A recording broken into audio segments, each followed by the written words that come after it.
Pemilik toko emas di Tangerang, Banten jadi korban hipnotis pasangan suami istri. Pelaku membayar dengan tumpukan kardus dan membawa kabur perhiasan emas 200 gram. Itu juga nih, Mas, 200 gram emas. Harus tanggung jawab semuanya. Wanita lansia ini tak berkutik saat diamankan pedagang pasar Jatiuung, Kota Tangerang, Banten. Sebelumnya, bersama seorang pria diduga suaminya, wanita ini membeli perhiasan emas di toko Benua Jaya dengan transaksi pembelian hingga 500 juta rupiah. Sudah dari ini urusan polisi lah. Namun mengaku uangnya kurang. Pelaku pria beralasan harus mengambil sisa uang di rumah sambil membawa perhiasan emas sebanyak 200 gram. Sementara pelaku wanita tetap di lokasi. Lantaran lama tak kembali, korban curiga dan membuka kantong kresek berisi uang yang ternyata uang 100.000 hanya ada di bagian atas. Sementara di bawahnya ditaruh 4 ikat potongan kardus. Pemilik toko emas menduga ia dihipnotis. Nah, itulah yang herannya, toko emas itu langsung ngasih aja emasnya.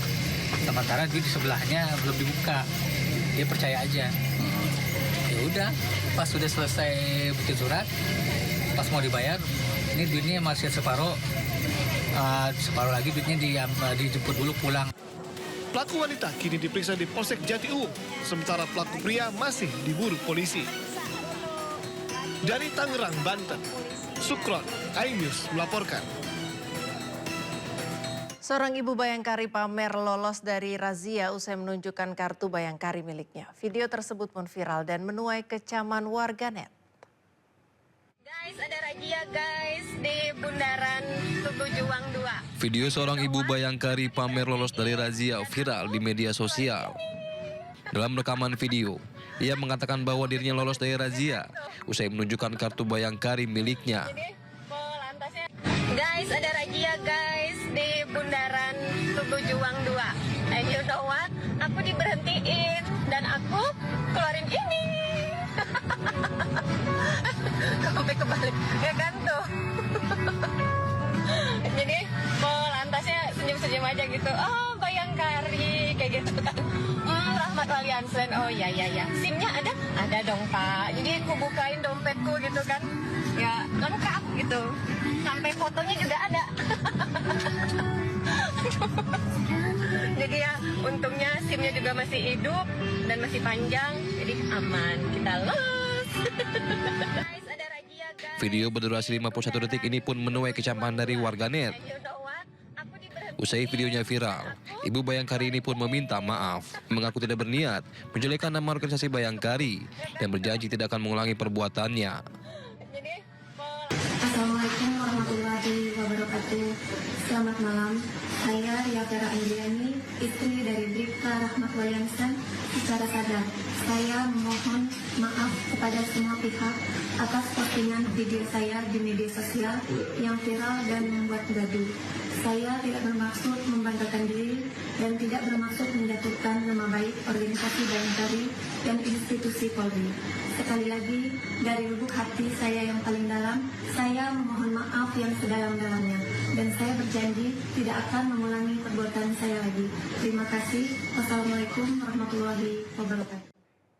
Pemirsa, 2 polisi di Jambi berpangkat Bribda dipecat dari Polri karena terbukti meruda paksa remaja putri. Keputusan diambil setelah keduanya menjalani sidang kode etik.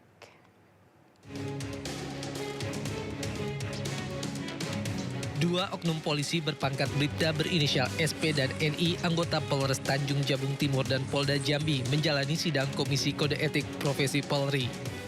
Keduanya merupakan pelaku ruda paksa terhadap remaja putri berinisial CH, 18 tahun. Korban yang sempat bercita-cita ingin menjadi anggota polisi wanita tersebut mengalami trauma berat dan harus mendapat penanganan psikolog. Sidang Komisi Kode Etik yang berlangsung selama 14 jam itu menghadirkan sedikitnya 8 orang saksi untuk dimintai keterangan. Komisi Kode Etik Profesi Polri menyatakan kedua oknum polisi tersebut terbukti melakukan perbuatan tercela yang mencederai kehormatan dan martabat institusi Polri. Atas pelanggaran tersebut, kedua oknum polisi itu disanksi pemberhentian dengan tidak hormat. Putusan sidang KKIP terhadap kedua personil Polda Jambi. Yang pertama, pelanggaran kode etik profesi Polri yang dilakukan oleh pelanggar. Kemudian Komisi Kode Etik memutuskan bahwa dari sidang KKM tersebut terhadap perilaku terhadap pelaku pelanggar dinyatakan sebagai perbuatan tercela, dan yang kedua adalah kedua tersebut dilaksanakan atau diputus dengan pemberhentian tidak pidana. Sementara atas perbuatannya, 2 oknum polisi dan 2 rekan lainnya akan terancam pasal 473 KUHP dengan ancaman hukuman di atas 5 tahun penjara. Pemirsa, mobil terbakar hebat di halaman rumah di Labuan Batu, Sumatera Utara. Kebakaran mobil sempat membuat warga panik.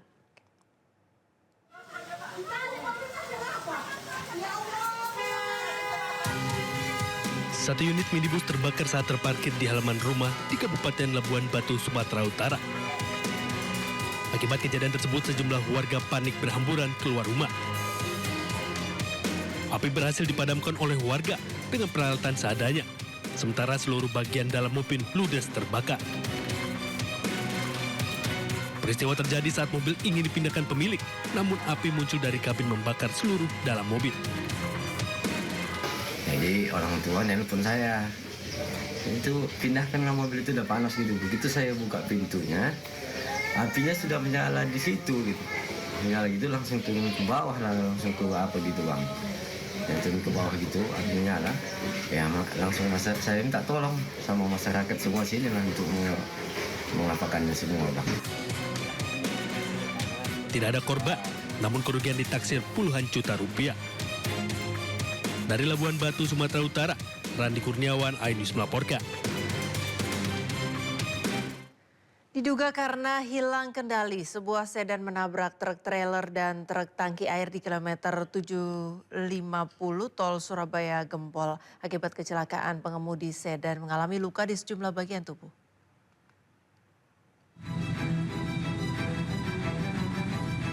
Diduga kurang bisa menguasai kemudi saat kecepatan tinggi, mobil sedan yang dikemudikan seorang wanita mendadak menabrak sebuah truk trailer yang terparkir di bahu jalan tol tepat di kilometer 750 tol Surabaya Gempol.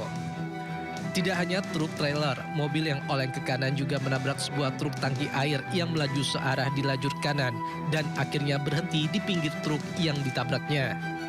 Meski tidak ada korban jiwa dalam kecelakaan itu, namun pengemudi mobil sedan dilarikan ke rumah sakit karena mengalami luka di sejumlah bagian tubuh. Sementara dampak dari kecelakaan itu, arus lalu lintas tol Surabaya Gempol arah Waru menuju Sidoarjo sempat terhambat sekitar 1 jam. Itu ada satu unit sedan sport yang melaju di jalur kiri, namun karena kurang konsentrasi mengarah ke bahu jalan, sehingga terjadi benturan pada bagian belakang truk yang berhenti di bahu jalan. Akibat benturan itu, satu unit Honda Civic atau satu mobil sport dimaksud terpental mengarah ke kanan sehingga berbenturan dengan satu unit truk tangki yang berjalan atau yang melintas pada saat yang bersamaan di jalur yang sama. Untuk kepentingan pemeriksaan lebih lanjut, bangkai ketiga kendaraan yang terlibat kecelakaan diamankan di Polderek Jasa Marga, sementara kasus kecelakaan ditangani Satlantas Polresta Sidoarjo.